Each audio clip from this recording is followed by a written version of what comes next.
विषया भोगरे बुड़ी रही राजा जजातिंकर ज्ञानोदय हेबारु से पुरंकु राज्यभार अर्पण करी ब्रह्मरे लीन हेले। एहापरे शुकमुनि पूर्ववंशरे जात राजा दुष्मन्तଙ୍କ चरित वर्णना करी कहिले जे एकदा राजा मृगयार्थे वन मध्यरे भ्रमुथिबा समयरे कण्व ऋषिଙ୍କ आश्रमरे तृषार्त अवस्थारे पहुंचिले। सेठारे अनिंद सुंदरी लक्ष्मी प्राय कन्या को देखि कामासक्त हेले। परिचय जानिबाकु इच्छा करी जानिले जे से हेउचन्ति विश्वामित्रଙ୍କ औरसरे मेनकाଙ୍କ गर्भरु जात शकुन्तला।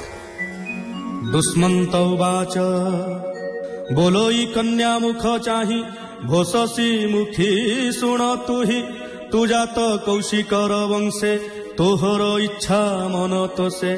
जेबे बरिबु तुहि मते ए मोर सत्य वेद मते एसन सत्यताकु करी गंधर्व मते कन्यावरी स्वभावे पंडित राजन जानई सकल विधान विवाह करी तार संगे रात्रे बंचिला रति रंगे। अमोघ बीर्यता स्वभावे रहिला शकुन्तला गर्भे प्रभाते राजा गलापुर कालेता जन्मिला कुमार सेवने कण्व ऋषि थिले विधाने जात कर्म कले तक्षणे उठे राजबला स्वभावे तेज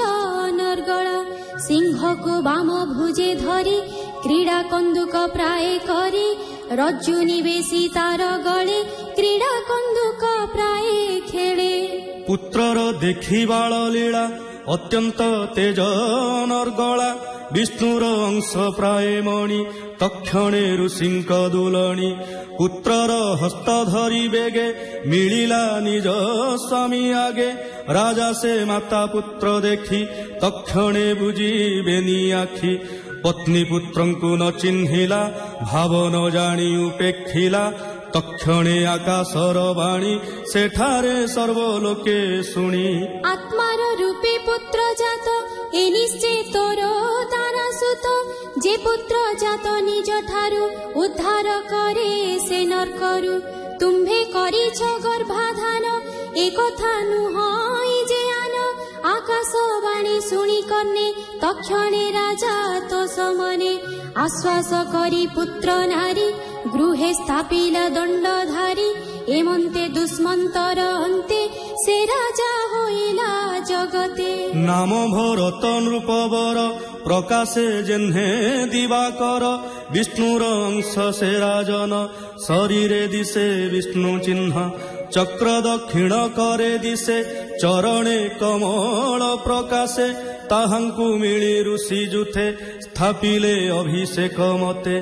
से राजा अभिषिक्त होई धर्मे से पृथ्वी पालई भरद्वाजंक आदेशरे से राजा अश्वमेध करे। पंच पंचाश अश्वमेधे क्रमे से गंगा तटे साधे एमंत नृप एका बेले सते 33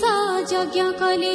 अनेक दान यज्ञ मते धेनु कांचन वस्त्र जुक्ते भरत कर्म कला जेते नोहिब भूत भविष्यते किरात हुण जे जवन पौंड्रक कंक राजा गण सक खगादि म्लेच्छ जेते सबु छेदिला ए जगते।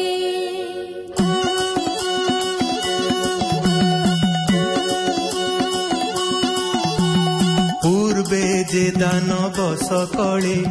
देवगणंकु जिणी बळे देवांगनांकु हरि नेई पाताळे लुचि थिले जाई भरत से मानंकु मारी पाताळु आनिला उद्धरी भरत राजा राज्य काळे पृथ्वी स्वर्ग एक तुले पृथ्वी सर्व शस्य देला जेणु अनेक यज्ञ कला प्रजांक अभिलाष मान समस्त कला संपादन 27 जे सहस्र वत्सर पालिला कदेश सन्न संपत्ति निज प्राण समस्त कला मिथ्या ज्ञान एबे हो सुन नरनाथ भरत राजार चरित सेही राजार 3 नारी पुत्र मान ମାନଙ୍କୁ ଜାତ କରି ରାଜା ବୋଲଇ ପୁତ୍ରେ ଚାହିଁ ମୋ ପୁତ୍ର ପରି ନଦୀ ସଇ ବ୍ୟଭିଚାରିଣୀ ଭଏ ନାରୀ ବାଳ ପୁତ୍ରଙ୍କୁ ବଧ କରି ଦେଖି ସେ ରାଜା ବଂଶ ହତ ଅତ୍ୟନ୍ତ ହୋଇଲା ଦୁଃଖିତ ମୋହର ଅନୁରୂପ ପୁତ୍ର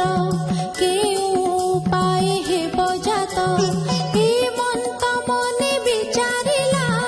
ମରୁତ ସୋମ ଯାଗ କଲା ମରୁତ ଗଣ ତୁଷ୍ଟ ହେଲେ ରାଜାଙ୍କୁ ପୁତ୍ର ଦାନ ଦେଲେ ସେ ପୁତ୍ର ନାମ ଭରଦ୍ୱାଜ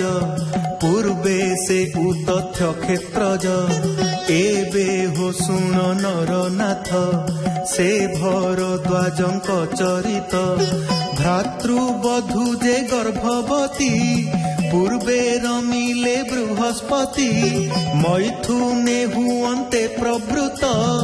ଅଜ୍ଞାନ କାମେ ହୋଇ ମତ ଗର୍ଭେ ଯେ ଶିଶୁ ତାର ଥିଲା ବୃହସ୍ପତିଙ୍କେ ନିଷେଧିଲା ବଳାତ୍କାରେଣ ବୃହସ୍ପତି ବୀର୍ଯ୍ୟ ଆଧାନ କଲେ ତଥି ଗର୍ଭ ବାଳକ ପଦାଘାତେ ବୀର୍ଯ୍ୟ ପଡ଼ିଲା ଭୂମି ଗତେ ତେଣୁ ସେ ଲଜ୍ଜିତ ହୋଇଲେ ଗର୍ଭ ଶିଶୁକୁ ଶାପ ଦେଲେ ମୋ ବୀର୍ଯ୍ୟ ଯେଣୁ କଲୁ ରୋଧ ତେଣୁ ତୁ ହୁଅ ଜନ୍ମ ଅନ୍ଧ ତକ୍ଷଣେ ପୁତ୍ର ହେଲା ଜାତ ତା ଦେଖି ତା ମାତା ଚକିତ ତହୁଁ ଯେ ଭରଦ୍ୱାଜ ଜାତ ତାହାଙ୍କୁ ପାଳିଲେ ମରୁତ ଭରତ ଯଜ୍ଞେ ତୋଷ ହେଲେ ସେ ପୁତ୍ର ଏବେ ତାକୁ ଦେଲେ ଭରତ କର୍ମ ଶୁଣି ପ୍ରାଣୀ ତରିବେ ଭବ ତରଙ୍ଗିଣୀ କହିଲା ବିପ୍ର ଜଗନ୍ନାଥ ନବମେ ବଂଶାନୁଚରିତ କହିଲା ବିପ୍ର ଜଗନ୍ନାଥ ନବମେ ବଂଶାନୁଚରିତ इति श्रीमद्भागवते महापुराणे पारमहंस्यां संहितायां नवमस्कन्धे 20ोऽध्यायः।